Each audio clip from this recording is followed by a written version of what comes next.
कानून बी.आर. चोपड़ा द्वारा निर्देशित 1960 की भारतीय हिंदी भाषा की कोर्ट रूम ड्रामा फिल्म है। फिल्म में राजेंद्र कुमार, नंदा, अशोक कुमार, महमूद, शशिकला, जीवन और ओम प्रकाश है। फिल्म मृत्युदंड के खिलाफ एक मामला प्रस्तुत करती है, ये तर्क देते हुए कि गवाहों को वास्तव में धोखा दिया जा सकता है और उनके परिणाम स्वरूप अनजाने में दी गई झूठी गवाही से किसी को गलत तरीके से दोषी ठहराया जा सकता है और फांसी दी जा सकती है। यह फिल्म एक हत्या के मामले से संबंधित एक कोर्ट रूम ड्रामा थी, जहां जज का भावी दामाद हत्या के एक मामले में बचाव पक्ष का वकील है, जिसके लिए उसे अपने होने वाले ससुर पर शक है।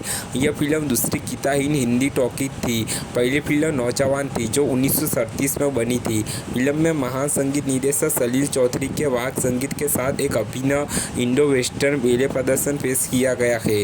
कालिदास को गणपति की हत्या के लिए अदालत में पेश किया जाता है। वह अपना अपराध स्वीकार करता है, लेकिन दावा करता है कि अदालत उसे कोई नुकसान नहीं पहुंचा सकती है, क्योंकि वह पहले ही उसी व्यक्ति की हत्या के लिए सजा काट चुका है। भावनात्मक रूप से अभिभूत कालिदास न्यायाधीश बद्री प्रसाद से पूछते हैं कि कानून को एक निर्दोष व्यक्ति को ऐसी चीज से वंचित करने का अधिकार क्या है जो उसे वापस नहीं कर सकती है, गिरने और मरने से पहले। चौंकाने वाली घटना प्रेस तक पहुंचती है और शहर में गर्म बहस का विषय बन जाती है। दो न्यायाधीश श्री झा और श्री सावरकर मामले पर चर्चा करते हैं। बद्री प्रसाद, जो इस बात के लिए जाने जाते हैं कि उन्होंने कभी मौत की सजा नहीं दी जा सके, उनकी दोस्ताना बहस होती है, जिससे यह सहज लगती है कि किसी के लिए हत्या करके बच निकलना संभव है। इस बीच बद्री प्रसाद की बेटी मीना और वकील कैलाश खन्ना कानूनी बिरदारी से उभरते सितारों में से एक और बद्री प्रसाद के शिक्षक के बीच रोमांस पनप रहा है। अशोक कुमार भी गुप्त उपस्थिति को छोड़कर युवा जोड़े का बेले में आना सम्मानीय है, जिसे दर्शक के निजी बॉक्स में एक अज्ञात महिला के साथ रोमांस करते हुए देखते हैं। संयोगवश मरा गया युवक गणपत उसका पति है। उसने अपने पहले पति जीवन कला में एक अमीर आदमी से शादी की है और उसकी संपत्ति उसे विरासत में मिली है। वह एक अवैध विवाह था और धनीराम उसे ब्लैकमेल कर रहा था, क्योंकि उसे यह जानकारी थी। बद्री प्रसाद का बेटा विजय स्थानीय साहूकार धनीराम का भारी कर्जदार है, जिसने एक कोरे कागज के टुकड़े पर बद्री प्रसाद के हस्ताक्षर पर उसकी पूरी संपत्ति जब्त करने की धमकी दी है। अपने कठोर पिता के सामने सच्चाई का सामना करने से डरते हुए विजय कैलाश से साहूकार के साथ हस्ताक्षर करने की विनती करता है।